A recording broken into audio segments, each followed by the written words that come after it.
اصطفى أما بعد فأعوذ بالله من الشيطان الرجيم بسم الله الرحمن الرحيم واعتصموا بحبل الله جميعا ولا تفرقوا صدق الله العظيم. محترم و مکرم صدر مجلس، کمیٹی حضرات، مشرق و مربی بزرگان دین اور میرے عزیز ساتھیوں، اللہ تبارک و تعالیٰ نے امت مسلمہ اور اپنے حبیب محسن انسانیت صلی اللہ علیہ وسلم کو بے بہا نعمتوں سے نوازا اور ہمیشہ تحفوں سے سرفراز فرماتا رہا. ان نعمتوں میں سے ایک اعلیٰ و ارفع تحفہ نماز کا تحفہ ہے. اس متبرک تحفے کی فضیلت روز روشن کی طرح آیا ہے. اللہ تعالیٰ نے حج کو فرش پر نازل فرمایا، اللہ تعالیٰ نے زکوٰۃ کو فرش پر نازل فرمایا، اللہ تعالیٰ نے روزہ کو فرش پر نازل فرمایا، اللہ تبارک و تعالیٰ نے ایمان کو فرش پر نازل فرمایا، تمام احکام کو فرش پر نازل فرمایا. لیکن جب نماز کی باری آئی تو رب کائنات نے اپنے حبیب محسن انسانیت صلی اللہ علیہ وسلم سے کہا کہ ہم آپ کو ایک قیمتی تحفہ دینے والے ہیں، جو تحفہ بہت اعلیٰ ہے، جو تحفہ بہت عرفہ ہے، اور اعلیٰ و عرفہ شے کو اعلیٰ ہی جگہ عطا کیا جاتا ہے. لہذا نماز کو عرش الہی پر بلا کر عطا کیا گیا. سامعین باوقار، توحید اور ایمان کے بعد انبیاء علیہ السلام نے نماز ہی کی اہمیت دی ہے، نماز ہی کی تلقین کی ہے. قرآن میں جگہ جگہ وَاعْتَصِمُوا بِحَبْلِ اللَّهِ کا ذکر کیا گیا ہے. کہیں پر یہ الفاظ ذکر کرتے ہیں یا ایھا الذین آمنوا استعینوا بالصبر والصلاۃ، کہ یہ مومنو نماز اور صبر کے ذریعے مدد طلب کرو.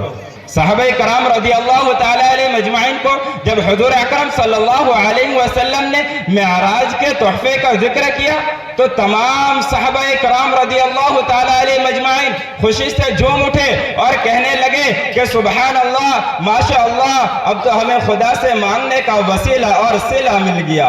5 وقت کی نماز پڑھیں گے اور 500 وقت کا نماز کا ثواب ملے گا. نماز جنت حاصل کرنے کا وسیلہ ہے، نماز روضہ الہی حاصل کرنے کا واسطہ ہے، نماز رسول اللہ صلی اللہ علیہ وسلم کی محبت حاصل کرنے کا وسیلہ ہے. کوئی بتا دو کہ کوئی نبی نماز کے بغیر نبی نہیں ہو سکتا، کوئی ولی نماز کے بغیر ولی نہیں ہو سکتا، کوئی کتب نماز کے بغیر کتب نہیں ہو سکتا. آپ صلی اللہ علیہ وسلم نے بھی نماز کی پابندی کی، صحابہ کرام رضی اللہ تعالیٰ علیہ مجمعین نے بھی نماز کی پابندی کی، تمام صحابہ نے نماز کی پابندی کی. کوئی بتا دو کہ کسی نبی نے نماز کو ترک کیا اور نبی بن گیا، کوئی بتا دو کہ کسی ولی نے نماز کو ترک کیا اور ولی بن گیا، کوئی بتا دو کہ کسی کتب نے نماز کو ترک کیا اور کتب بن گیا، کوئی بتا دو کہ کسی ابدال نے نماز کو ترک کیا اور ابدال بن گیا. آپ بتا ہی نہیں سکتے کیونکہ یہ عمل محبوب عمل ہے. نماز جنت حاصل کرنے کا وسیلہ ہے، نماز قلبوں کو نورانیت دیتی ہے، نماز انسان کو افضل و عرفہ بنا دیتی ہے. کیوں نہ ہو، نماز ہے ہی ایسا تحفہ جس سے شیطان کا منہ کالا ہو جاتا ہے.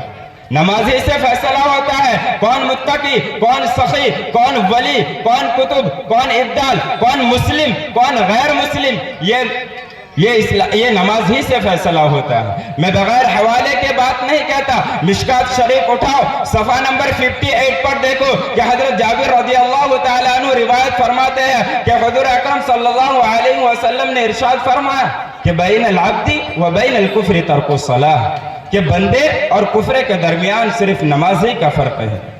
ہمیں نماز کی پابندی کرنی چاہیے. ہم نماز نہیں پڑھتے ہیں اور یہ کہتے ہیں کہ ہم مسلمان ہیں. ہم کس منہ سے اپنے مسلمان بھائی کو شکل دکھائے اور اس کے بعد کہے کہ ہم مسلمان ہیں؟ ہم نہیں کہہ سکتے کہ ہم مسلمان ہیں. نماز ہی نہیں پڑھتے ہیں، زکوٰۃ ہی نہیں دیتے ہیں، روزہ ہی نہیں رکھتے ہیں، تو کس کام کا مسلمان ہے؟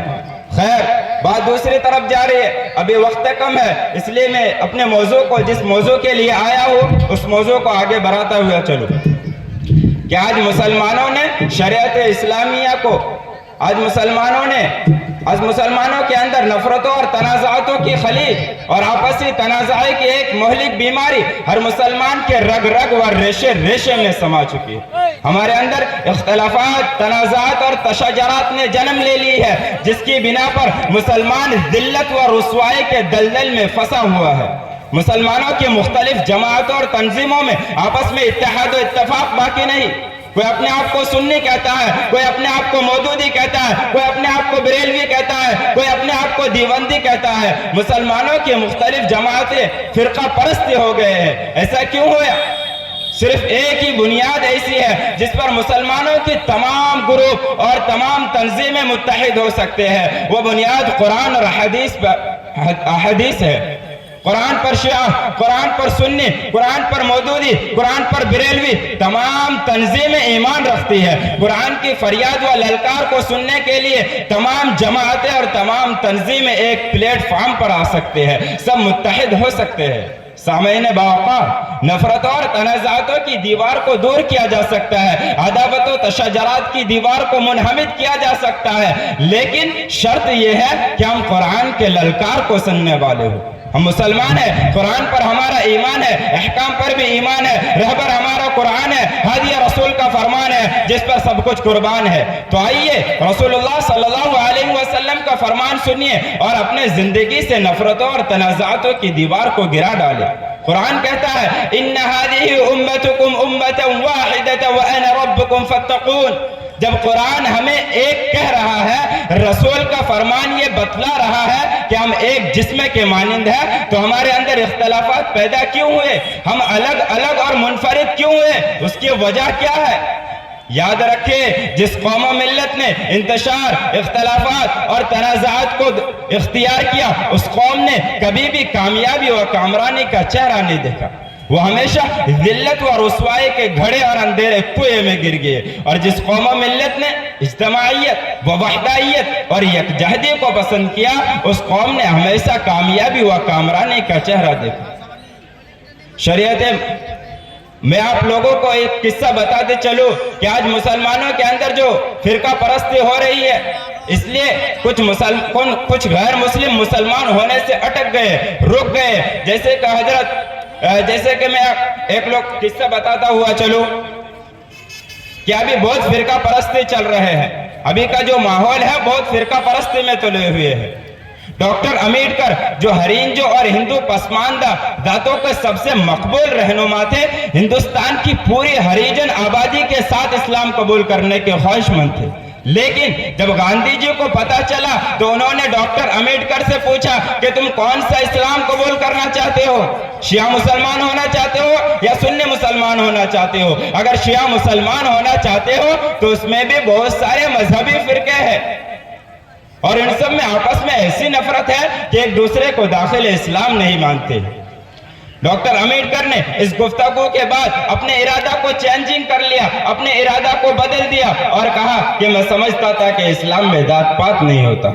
وآخر دعوانا الحمدللہ رب العالمین.